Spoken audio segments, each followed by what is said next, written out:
இப்போ மேலே வரும்போது சார் நீங்கள் முன்னாடி போங்க, நான் அப்படியே உங்களை பின்னாடி ஃபாலோ பண்ணி வரேன்னு. நான் என்ன உனக்கு கைடா அப்படின்னு சார் கேட்டார். கைடு தான் சார், கைட் பண்ணிகிட்டே தான் வந்துட்டுருக்கீங்க இவ்வளோ வருஷமாக. நான் ஃபாலோ பண்ணி வந்துகிட்டே தான் இருக்கேன்.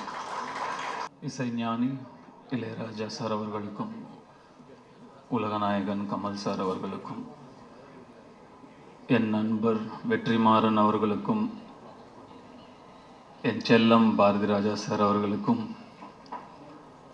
மற்றும் வாழ்த்த வந்திருக்கும் அனைவருக்கும் என்னுடைய வணக்கம்.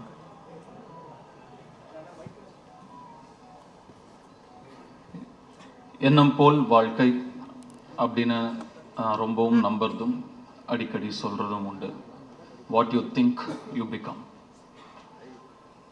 மேனிஃபெஸ்டிங். நம்மள பல பேர் இரவு தூக்கம் இல்லைன்னா இளையராஜா சாரோட பாட்டை அப்படியே கேட்டுட்டு எதமா மெய் மறந்து தூங்குவோம். ஆனால் நான் பல இரவுகள் இளையராஜா சாராகவே நடித்தா எப்படி இருக்கும்னு என் மனசில் நடித்து பார்த்துட்டு படுத்துகிட்டே இருந்திருக்கேன் தூக்கம் இல்லாமல். மேனிஃபெஸ்டிங். நான் 2 பேருடைய வாழ்க்கை வரலாறு தான் நடிக்கணும்னு ரொம்ப ஆசைப்பட்டேன். ஒன்று இசைஞானி இளையராஜா அவர்களுடையது, இன்னொன்று சூப்பர் ஸ்டார் ரஜினிகாந்த் அவர்களுடையது. ஒன்று நடக்குது. இது எனக்கு மிகப்பெரிய கர்வத்தை கொடுக்குது. இந்த இடத்துக்கு வர முடிஞ்சது, இந்த வாய்ப்பு எனக்கு கிடைச்சிருக்குங்கிறது. நான் இளையராஜா சாருடைய ரசிகன், பக்தன். அவருடைய இசைதான் எனக்கு துணை, மை கம்பேனியன். இது எல்லாருக்குமே பொருந்தும்.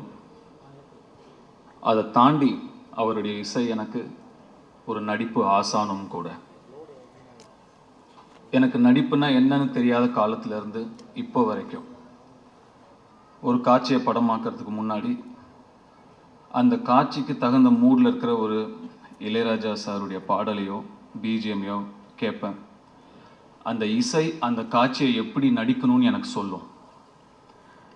அதை அப்படியே உள்வாங்கி அந்த காட்சியில் நான் நடிப்பேன். வெற்றிமாறன் ஒரு சில தடவை இதை பார்த்துருக்காரு நான் பண்ணுறத. இப்போவும் இது ஒரு பெரிய சேலஞ்ச், இந்த கதாபாத்திரத்தை நடிக்கிறது பெரிய சேலஞ்ச், பெரிய ரெஸ்பான்சிபிலிட்டி அப்படின்னு சொல்கிறாங்க. எனக்கு அப்படி தெரியல. ஏன்னா இப்போவும் அதே இசை எனக்கு சொல்லும் அதை எப்படி நடிக்கணும் அவராகவே அப்படின்னு. ஸோ இப்போ மேலே வரும்போது சார் நீங்கள் முன்னாடி போங்க, நான் அப்படியே உங்களை பின்னாடி ஃபாலோ பண்ணி வரேன்னு. நான் என்ன உனக்கு கைடா அப்படின்னு சார் கேட்டார். கைடு தான் சார், கைட் பண்ணிகிட்டே தான் வந்துட்டுருக்கீங்க இவ்வளோ வருஷமாக. நான் ஃபாலோ பண்ணி வந்துகிட்டே தான் இருக்கேன். ஏற்கனவே சொன்ன ஒரு இன்சிடென்ட் தான், நான் திரும்பியும் சொல்கிறேன். நான் ஒரு பாடல் விடுதலைக்காக ரெக்கார்ட் பண்ண வரும்பொழுது சார் என்னை கேட்டாங்க, போய் பாடு அப்படின்னா. போகும்போது அவர் அங்கேயே இருந்தார். சார் நீங்கள் இங்கே தான் இருப்பீங்களா அப்படின்னு கேட்டேன். நான் என்றைக்கு உன் கூட இல்லை அப்படின்னு திருப்பி என்னை கேட்டார். ஆமாம் சார், என் அம்மா வயிற்றில் நான் இருக்கும்போதுலேருந்து நீங்கள் என் கூடயே தான் இருக்கீங்க அப்படின்னு நான் சொன்னேன். இப்போவும் அதுதான் உண்மை. கூடவே தான் இருக்கார், கூடவே தான் இருப்பார்.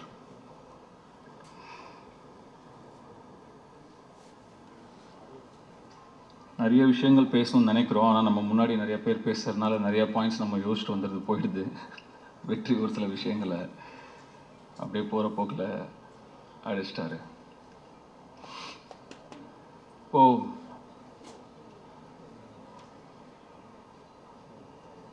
ஒரு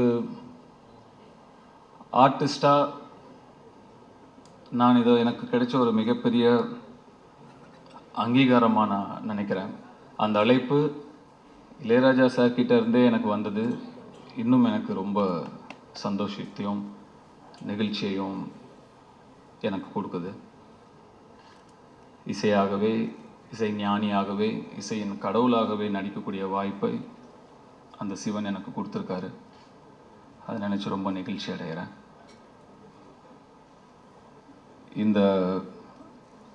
இங்கே இதை வாழ்த்த வந்திருக்கும் கமல் சார், அவருக்கு இசை மீதும் இசைஞானி மீதும் இருக்கும் காதலையும் அன்பையும் இதை காட்டுது.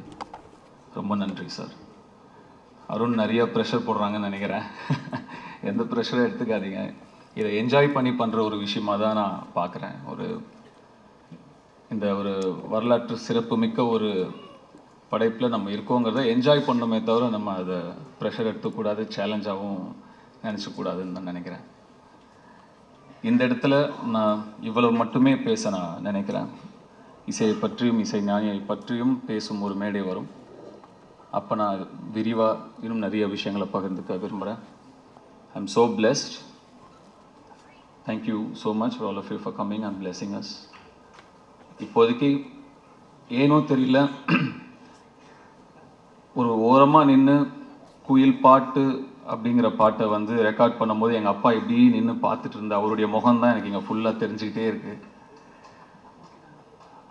இங்கேருந்து போகும்போது அவருக்கு ஃபோன் பண்ணி நான் கண்டிப்பாக இதை நான் பகிர்ந்துக்கணும்னு ஆசைப்பட்றேன். இன்னும் நிறையா இருக்குது, அப்புறம் லேட்டர் பேசுறது கண்டென்ட் இருக்காமல் போயிடுங்கிறதுனால இப்போ இதோட ஸ்டாப் பண்ணிக்கிறேன். Thank you so much.